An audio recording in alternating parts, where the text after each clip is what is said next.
Assalamualaikum warahmatullahi wabarakatuh. Saya Fitro Bagus Samudro.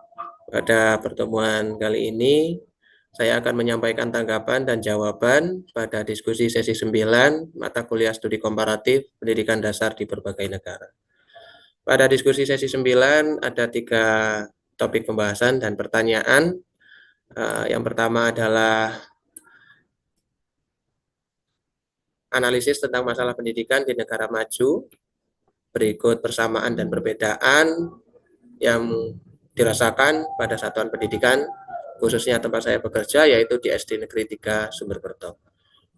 Yang kedua adalah analisis tentang negara-negara OECD dalam mengatasi masalah pendidikan, khususnya dalam masalah ketimpangan pendidikan yang sama-sama juga dialami di negara Indonesia.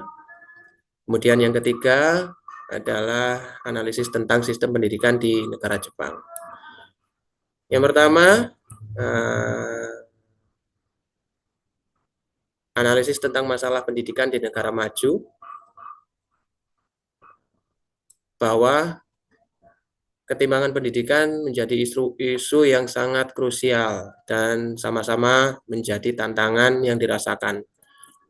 Sama seperti tempat satuan pendidikan tempat saya bekerja, bahwa ketimpangan pendidikan menjadi tantangan yang sama-sama dirasakan oleh beberapa negara. Hal yang dirasakan adalah tentang akses pendidikan. Akses, bahwa akses pendidikan di tempat saya bekerja masih dirasa perlu untuk dilakukan perbaikan. Hal ini mengingat jarak tempuh dari desa menuju pusat kota masih dalam kondisi jalan yang belum baik secara keseluruhan, sehingga infrastruktur jalan juga masih menjadi tantangan di tempat saya bekerja. Lalu untuk fasilitas dan infrastruktur, bahwa fasilitas dan infrastruktur yang ada di satuan pendidikan tempat saya bekerja juga masih diperlukan pengoptimalan, karena fasilitas dan infrastruktur di satuan pendidikan tempat saya bekerja masih belum memiliki fasilitas yang lengkap. Lalu berbicara tentang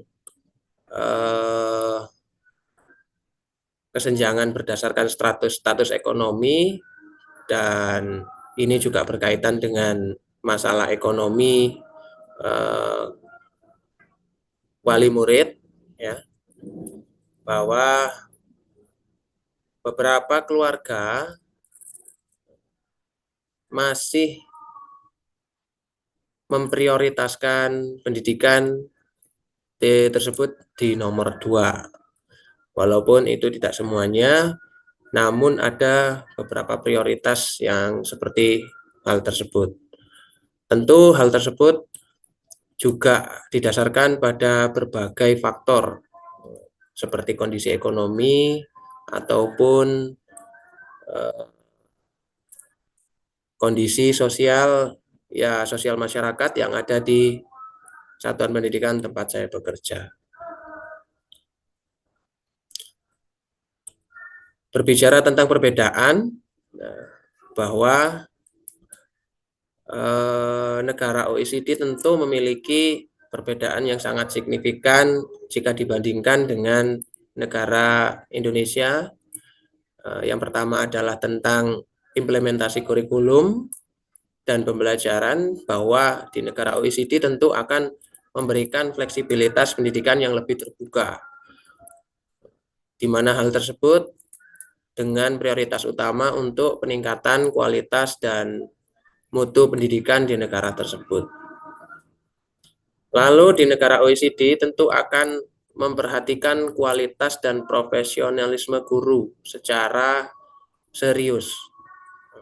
di mana hal tersebut akan dilakukan melalui berbagai macam pelatihan dan peningkatan kompetensi guru, serta pemberian insentif yang sangat layak untuk mendukung peningkatan dan pengoptimalan kualitas pendidikan di negara tersebut. Di negara OECD tentu akan menerapkan dan mengintegrasikan teknologi dalam pembelajaran. Hal tersebut masih sangat berbeda apabila dibandingkan seperti di negara Indonesia yang belum secara optimal ataupun masih sangat muncul tentang ketimpangan pemanfaatan teknologi dalam pembelajaran. Berikutnya membahas tentang poin nomor 2, bahwa negara-negara anggota OECD secara aktif akan memerangi kesenjangan pendidikan melalui pendekatan multidimensi, dan mereka memulainya dengan investasi besar dalam pendidikan, di mana hal tersebut tentu bertujuan untuk mempermudah jangkauan pendidikan dan kualitas pendidikan guna membangun fondasi pendidikan yang lebih baik. Untuk mengimbangi ketidakadilan atau ketimpangan pendidikan, maka upaya pemerintah dioptimalkan melalui kebijakan-kebijakan yang ditetapkan di negara tersebut. Selain itu, keterlibatan semua stakeholder dan komunitas itu didorong untuk memperkuat dukungan belajar dan pemanfaatan teknologi yang diarahkan untuk meningkatkan akses terhadap pendidikan. Membahas nomor 3, bahwa sistem pendidikan di Jepang, terutama kurikulum sekolahnya, tentu akan mendukung prestasi tinggi terhadap siswa-siswanya dalam PISA atau Program for International Student Assessment yang diselenggarakan oleh OECD. Pemerintah Jepang menekankan pentingnya pengembangan sumber daya manusia yang mampu bersaing di tingkat internasional, dan PISA dianggap memiliki pengaruh besar terhadap arah kebijakan pendidikan tersebut. Jepang sangat menjunjung tinggi prinsip kesetaraan dalam memperoleh pendidikan yang tercermin dan diwujudkan serta ditetapkan dalam kebijakan-kebijakan pemerintah tersebut. Demikian jawaban dan tanggapan yang dapat saya sampaikan pada diskusi sesi 9. Apabila ada kurang lebihnya saya mohon maaf. Saya akhiri. Wassalamualaikum warahmatullahi wabarakatuh.